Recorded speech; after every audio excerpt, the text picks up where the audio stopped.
Welcome back to Hannity. Conservative Senator Rand Paul delivered a major address before the Citadel's Corps of Cadets last night. During his remarks, he had a powerful message for a possible 2016 presidential contender regarding Benghazi. Let's take a look.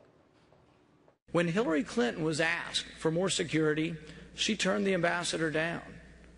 Under cross-examination, I asked her, "Did you read the cables?" She said she never read any of the cables. That's her excuse. She says, "Don't blame me. Somebody beneath me should have been reading those cables." I find it a dereliction of duty, a clear dereliction of duty. She wants to blame it on somebody else.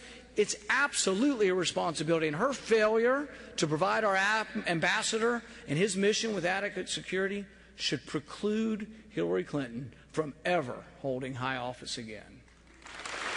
All right, joining me now to explain is the man himself, Kentucky Senator Rand Paul. Senator, a good friend of mine, he's the coach of the tennis team down at the Citadel, Chuck Creasy, was there and singing your praises about the speech. Apparently very well received. Welcome back. Thank you. All right, well, explain in more detail, because I tend to agree with you. I think the buck should stop with the people responsible. We're learning all the details we learned. They knew a lot more at the time. They purposely deceived us. It doesn't, up to this point, seem to have resonated enough with the American people to my satisfaction. What do you think? Well, you know, I think the one thing people want from a commander-in-chief is someone who would defend the country. And if you're not going to send reinforcements, you're not going to provide adequate security for our troops or for our ambassador, I think it really does preclude you from consideration. There is this bar you have to achieve. And if you want to be commander-in-chief for the country, if you want to defend, you know, the largest, greatest, freest country in the world, you have to be willing to put and send reinforcements, to put security in place. So I don't think there is an excuse. And, you know, when you get to that 3 a.m. moment, you remember the 3 a.m. moment, you have to make a decision. You want someone who would defend our soldiers. And I think the fact that she didn't, and for 6 months leading up to this, she didn't send adequate security, she turned it down, said she didn't have time to read these cables.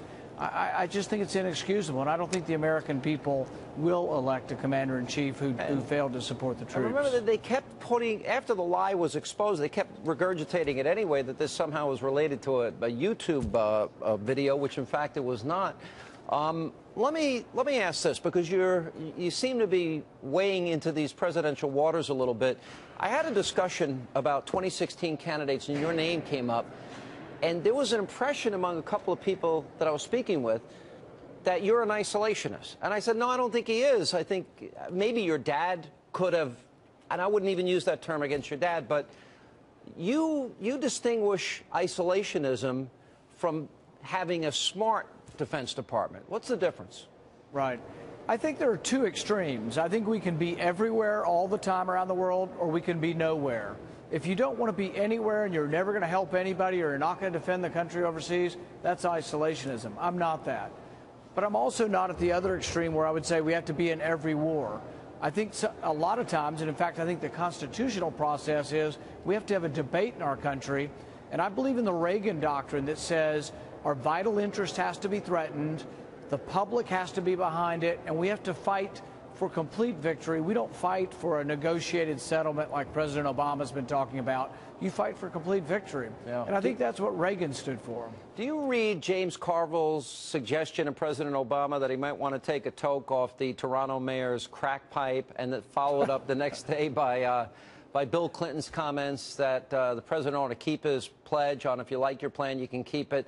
Do you view that as a political maneuver by the Clintons and their allies to pave the way for her running? You know, perhaps. But see, a lot of people are running away from the president now. Many of the fellow Democrats in the Senate are running away. But you know, the one thing that hasn't been published so far and publicized, every Democrat in the Senate voted for this rule. The rule that allows cancellations came up for a review. We had a vote on this. 3 months after Obamacare, in the Senate, we voted, every Democrat, including the ones now complaining, voted to uphold the rule that allows your insurance to be canceled, that causes you to lose your doctor. This was all voted for by every Democrat. Yeah. So this is their baby. They're going to have trouble running away from this. You've had an ongoing little bit of a feud with the governor of New Jersey, who just won re-election, Chris Christie. There seems to be, among some, the desire for a coronation and no need for even a primary.